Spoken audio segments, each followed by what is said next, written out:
নমস্কার বন্ধুরা, সুন্দর ব্লগ অ্যান্ড কিচেনে আপনাদের স্বাগত জানাই। আজকে ফ্রুট কেক দেখাবো। তার জন্য এখানে 100 গ্রাম বাটারের হাফের একটু বেশি আমি নিয়ে নিয়েছি। এখানে ব্যাটারটা ভালো করে বাটারটা গলিয়ে নেব। নিয়ে হাফ কাপ আমরা হোয়াইট অয়েল দেবো। এখানে আপনারা চাইলে হোয়াইট অয়েলেও করতে পারেন বা শুধু বাটারেও তৈরি করতে পারেন। এখানে আমি হাফ হাফ নিয়েছি। এবার ওই কাপেরই 1 কাপ আমরা গুঁড়ো চিনি নেব। এখানে চিনি, বাটার ও হোয়াইট অয়েলটা ভালো করে মিশ্রণটি মিশিয়ে একটা স্মুথ ব্যাটারের মতো আমরা তৈরি করে নেব। এবার ওই মিশ্রণেই ভালো করে স্মুথ ব্যাটার তৈরি হয়ে গেলে এবার আমরা 3টে ডিম এখানে ইউজ করব। 3টে ডিম দিয়ে মিশ্রণটি আরও কিছুক্ষণ আমরা মিশিয়ে নেব।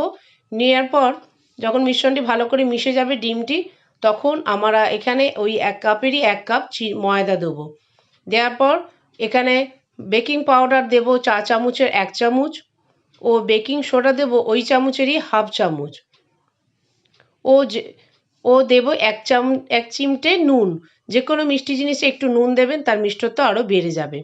ও 4 চামচের 1 চামচ দেবো ভ্যানিলা এসেন্স। দিয়ে মিশ্রণটি আমরা খুব ভালো করে মিশিয়ে নেব। এভাবে আমরা কাট অ্যান্ড ফোল্ড মেথডে আমরা মিশ্রণটি ভালো করে মিশিয়ে নেব। মিশ্রণটি মেশানোর পর যখন মিশ্রণটি মনে হচ্ছে একটু টাইট, তখন এখানে আমরা হাফ কাপ দুধ ইউজ করব। দিয়ে মিশ্রণটি আরও কিছুক্ষণ আমরা ভালো করে মিশিয়ে নিয়ে আমরা মিশ্রণটি কিছুক্ষণের জন্য চাপা দিয়ে রেখে দেবো যাতে এটা ফুলে ওঠে। এবার একটি প্রেসার কুকারে আমরা গ্যাসে বসিয়ে দেবো ও একটি রিং দেবো। রিং বসিয়ে চাপা দিয়ে দেবো যাতে প্রেসার কুকারটা গরম হতে থাকে। অন্য একটি অ্যালুমিনিয়ামের বাটিতে আমরা হোয়াইট অয়েল ব্রাশ করে নিয়ে কিছু ময়দার ডাস্ট ছড়িয়ে নিয়ে পুরো বাটিটির চারিধারে লাগিয়ে নেবো। এখানে আপনারা চাইলে নিচে একটি কাগজও কেটে বসাতে পারেন। এবারে আমরা কিছু ড্রাই ফ্রুট নিয়েছি, কাজু, কিশমিশ, চারমগজ ও চেরি ও মিঠাই দিয়ে কিছু ময়দার ডাস্ট এর মধ্যে মাখিয়ে নেবো যাতে কেকের মিশ্রণের নিচে না চলে যায়। এবার মিশ্রণের মধ্যে আমরা ড্রাই ফ্রুটগুলো ইউজ করব। ড্রাই ফ্রুটগুলো দিয়ে কিছুক্ষণ মিশিয়ে নেবো। নিয়ে যে বাটিটি আমরা রেডি করে রেখেছি সেই বাটিরই হাফ পোর্শন এই মিশ্রণটি দিয়ে দেবো। দিয়ে একটু ট্যাপ করে নেবো যাতে ভেতরে বাবলস, কোনো এয়ার বাবলস থাকলে বেরিয়ে যাবে। ও ওপর থেকে কিছু ড্রাই ফ্রুট আমরা ছড়িয়ে দেবো। দেওয়ার পর ও ওপর থেকে কিছু চারমগজও ছড়িয়ে দেবো।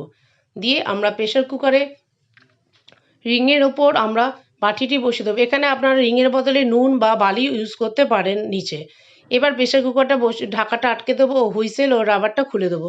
আধ ঘন্টা পর দেখুন আমাদের কেক ফুলে উঠেছে ও আরও কিছুক্ষণ আমরা রাখবো যাতে ওপরটি আরও ব্রাউনিশ হয়ে যায়।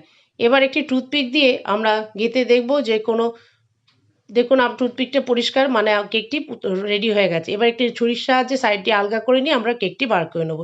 বন্ধুরা, ভিডিওটি ভালো লাগলে লাইক, শেয়ার, কমেন্ট করে পাশে থাকবেন। ধন্যবাদ বন্ধুরা।